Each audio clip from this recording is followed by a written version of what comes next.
Au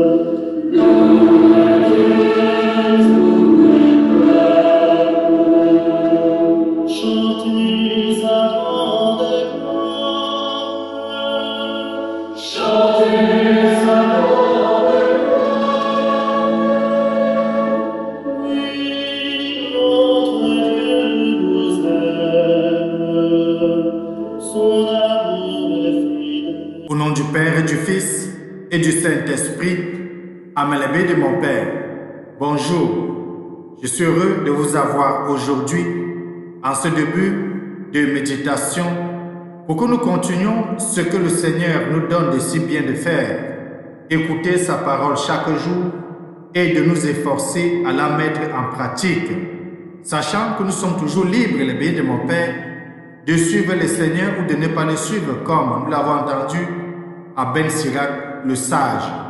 Aujourd'hui, nous allons commencer par la lecture de la lettre de Saint Jacques au chapitre 1, les versets 12 à 18, dans lequel cet apôtre du Christ va dire que Dieu ne tente personne.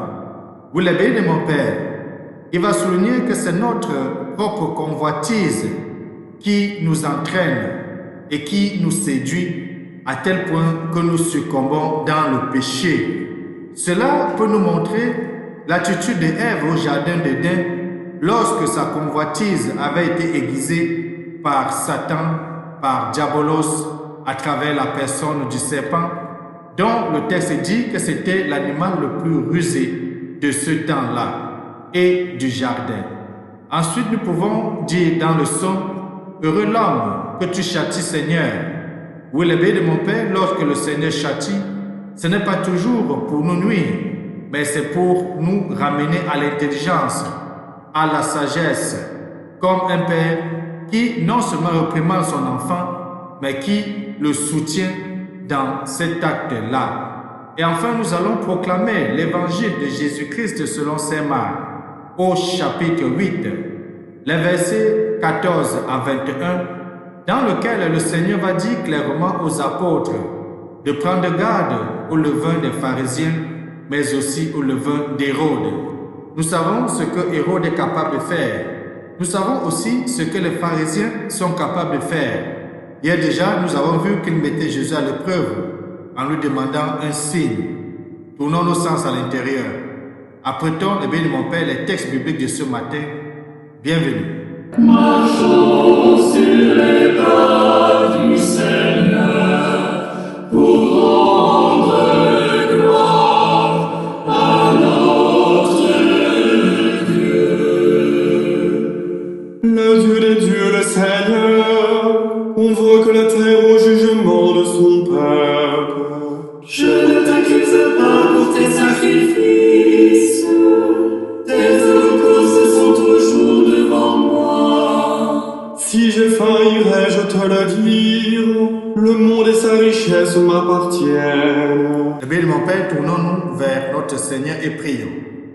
Assiste tes enfants, Seigneur, et montre à ceux et celles qui t'implorent ton inépuisable bonté. C'est leur fierté de t'avoir pour Créateur et Providence. Restaure pour eux ta création et l'ayant renouvelée, protège-la.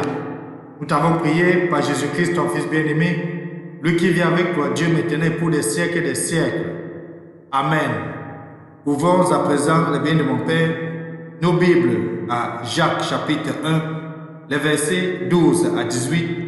Ensuite, nous pouvons méditer de Psaume 93 ou 94 selon la traduction de la Bible que vous utilisez. Nous allons proclamer l'Évangile tout à l'heure. Bonne méditation.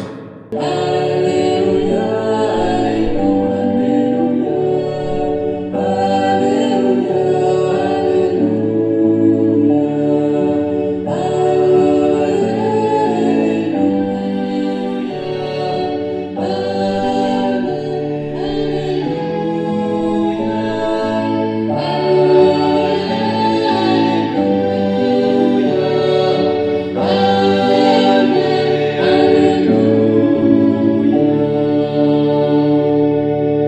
Évangile de Jésus-Christ selon saint Marc. au chapitre 8, les versets 14 à 21. En ce temps-là, les disciples avaient oublié d'emporter des pains. Ils n'avaient qu'un seul pain avec eux dans la barque. Or Jésus leur faisait cette recommandation: attention, prenez garde au levain des pharisiens et au levain d'Hérode. Mais ils discutaient entre eux sur ce manque de pain. Jésus s'en rend compte et leur dit: pourquoi discutez-vous sur ce manque de pain? Vous ne saviez pas, vous ne saisissez pas, vous ne comprenez pas encore. Vous avez le cœur endurci, vous avez les yeux et vous ne voyez pas. Vous avez les oreilles et vous n'entendez pas. Vous ne vous rappelez pas quand j'ai rompu les 5 pains pour 5000 hommes? Combien avez-vous ramassé de paniers pleins de morceaux?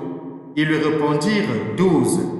Et quand j'en ai rompu 7 pour 4000, combien avez-vous rempli de corbeilles?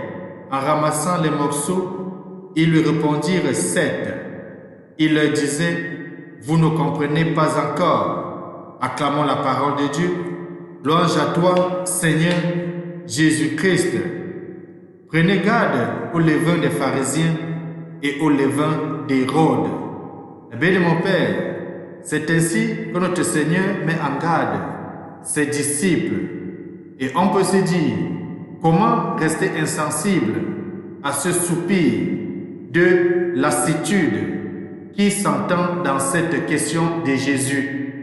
Vous ne comprenez pas encore, va le dire à la fin de l'évangile. Pour achever cet évangile, il nous en faut du temps, les biens de mon Père, vous et moi, pour comprendre, Seigneur, que tu es le pain et que tu nous offres ta paix. Les biens de mon Père, dans l'évangile, on voit comment Jésus-Christ rappelle 2 multiplications de pain à ses 12, à ses disciples. Et chaque fois quand il est dit, combien avez-vous ramassé? Écoutons et voyons comment les chiffres ont un sens. D'abord, ils vont dire 12. Nous savons très bien le symbole de 12, les 12 tribus d'Israël, les 12 apôtres. Et on lit dans le livre d'Apocalypse qu'il y a une femme qui est couronnée de 12 étoiles dans le ciel.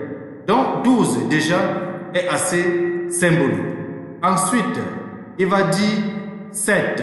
7, nous connaissons, Dieu a créé le monde en 7 jours. Nous connaissons les 7 dons de l'Esprit Saint. 7 aussi, les bénis de mon Père, est assez important. Et hier, nous avons vu les pharisiens. Après les pharisiens, ce sont les apôtres aujourd'hui, eux-mêmes, qui paraissent frappés par l'aveuglement. Hier, les pharisiens demandaient un signe.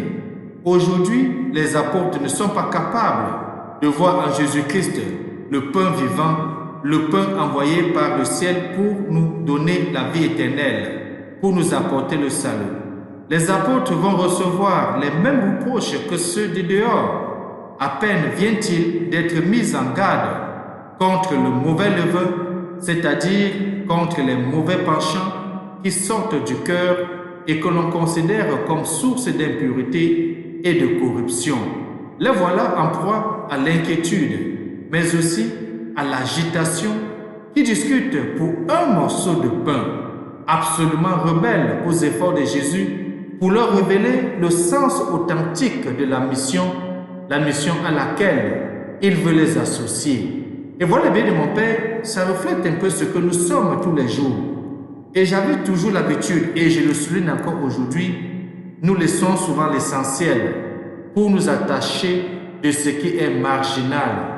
Nous laissons ce qui est fondamental dans notre vie de foi pour nous attacher aux futilités. Si, comme ces disciples, nous nous laissons écraser par toutes sortes de soucis du monde, de préoccupations vaines, au point d'en perdre parfois ce précieux cœur à cœur avec Dieu, ce précieux cœur à cœur avec notre Seigneur, il est bon alors de faire l'expérience dans la prière du reproche de Jésus. La bénie de mon Père, nous pouvons assimiler ce que les disciples font aujourd'hui, ce que les apôtres font aujourd'hui, à ce que peut-être toi et moi, à un certain moment de notre vie, nous avons eu à accomplir. C'est-à-dire laisser Dieu de côté pour aller chercher ce qui nous éloigne plutôt de Dieu. Et si le Seigneur va jusqu'à nous affaiblir volontairement et que nous faisons comme Saint Paul de l'expérience de l'écharde dans la chair, que nous crions vers Dieu pour être délivrés, il nous faut accepter, béni mon Père, d'entendre l'Esprit, nous rappeler la parole de Jésus. Ma puissance donne toute sa mesure dans la faiblesse. Et Saint Paul va dire, c'est lorsque je suis faible que je suis fort. Quelle joie ce sera de découvrir que chaque fois que le Père, notre Créateur, permet que nous soyons dans une situation humainement insoluble, c'est uniquement les biens de mon Père afin de manifester à travers notre misère la toute-puissance de son amour.